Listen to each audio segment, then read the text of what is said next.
Israel का सबसे भयंकर इंतकाम। इलेक्ट्रॉनिक डिवाइस से दहल गया लेबनान। हिजबुल्लाह के लड़ाकों के फट गए आंख और कान। दुश्मन की सोच जहां खत्म हो जाती है, वहीं से इजराइल और उसकी खुफिया एजेंसी मोसाद की सोच शुरू होती है। मोसाद अपने दुश्मनों को मारने के लिए ऐसे हथियारों का इस्तेमाल करता है जिनकी कल्पना करना भी मुश्किल होता है। मोसाद के खतरनाक ऑपरेशन की पूरी दुनिया गवा रही है। जब जब इजराइल को दुश्मनों ने दहलाया है, मोसाद ने एडवांस तकनीक का इस्तेमाल करके इलेक्ट्रॉनिक डिवाइस और आम इस्तेमाल की चीजों को हथियारों में बदलकर खौफनाक बदला लिया है। लेबनान में हुआ पेजर बम हमला इजराइल की इसी सोच का सबसे बड़ा गवाह है। हिजबुल्लाह को जरा सा भी इल्म नहीं था कि जिस पेजर को उसने अपने इलाकों को इस्तेमाल करने का फरमान जारी किया था, वही पेजर उसके आतंकियों को मौत की नींद सुला देगा। लेबनान में पेजर बम हमले से हाहाकार मच गया। बेरूत से लेकर सीरिया के दमिश्क तक जो जहां था, वहीं धमाके से जमीन पर तड़पता नजर आया। एक साथ 5000 पेजर में पहले मैसेज आया, बीप बजी और फिर इतना जोरदार ब्लास्ट हुआ कि हर तरफ चीख पुकार मच गई। पूरा लेबनान एक साथ दहल गया। तस्वीरें बता रही हैं कि एक कम्युनिकेशन डिवाइस ने कैसे हिजबुल्लाह को हिला दिया है। शहर शहर भगदड़ मची है, अस्पताल कंप पड़ गए। पेजर हमले में हिजबुल्लाह के कई लड़ाके मारे गए हैं और करीब 500 आतंकियों की आंखों की रोशनी चली गई है। नुकसान सबसे ज्यादा हिजबुल्लाह के लड़ाकों का हुआ है, क्योंकि वो ही सबसे ज्यादा पेजर का इस्तेमाल कर रहे थे। हिजबुल्लाह ने इस हमले के पीछे इजराइल और मोसाद को जिम्मेदार ठहराया है। लेबनान का आरोप है कि ताइवान से आई 5000 पेजर को मोसाद ने मॉडिफाई किया। पेजर में बैटरी के ठीक नीचे 2 औंस PETN विस्फोटक को फिट किया, जिसमें मैसेज भेजकर रिमोट के जरिए ब्लास्ट किया गया।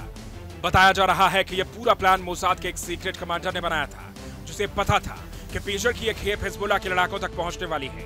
मतलब सोचा जा सकता है कि मोसाद ने किस तरह हिजबुल्लाह को दहलाने का प्लान पहले ही तैयार कर लिया था। हिजबुल्लाह इस पेजर हमले से बौखला गया है। नसरुल्लाह ने इजराइल को अंजाम भुगतने की चेतावनी दी है, मगर इजराइल ने साफ कर दिया है कि वो दुश्मनों को छोड़ेगा नहीं।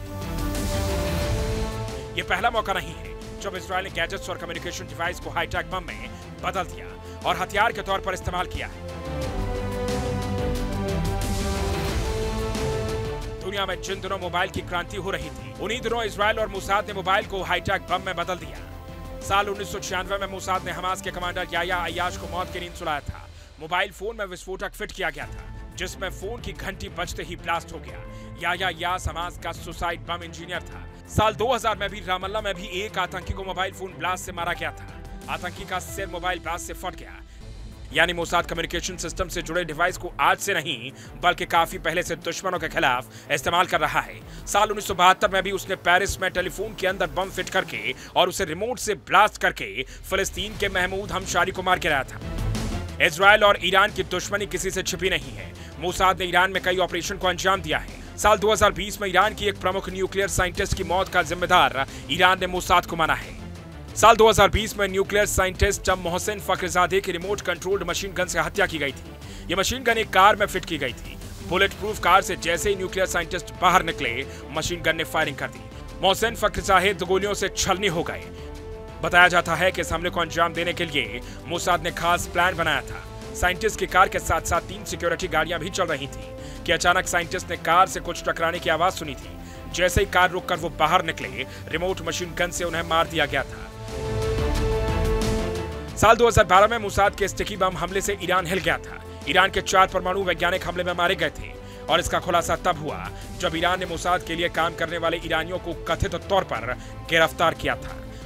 बताया जाता है कि मोसाद का ऑपरेशन इतना खतरनाक था कि मोटरसाइकिल सवार मोसाद एजेंट ने सड़क पर चलती हुई वैज्ञानिकों की कार के पिछले विंडशील्ड पर एक डिवाइस चिपकाई और कार से आगे निकला ही था कि कार में चंद सेकंड में धमाका हो गया और न्यूक्लियर साइंटिस्ट की मौत हो गई। मोसाद ने एक छोटी सी चिप स्टिकी बम का इस्तेमाल किया था, जिसके बाद यह दुनिया का सबसे घातक हथियार बन गई। दुनिया की कई आतंकी घटनाओं में स्टिकी बम के इस्तेमाल का खुलासा पहले ही हो चुका है। Team news nation.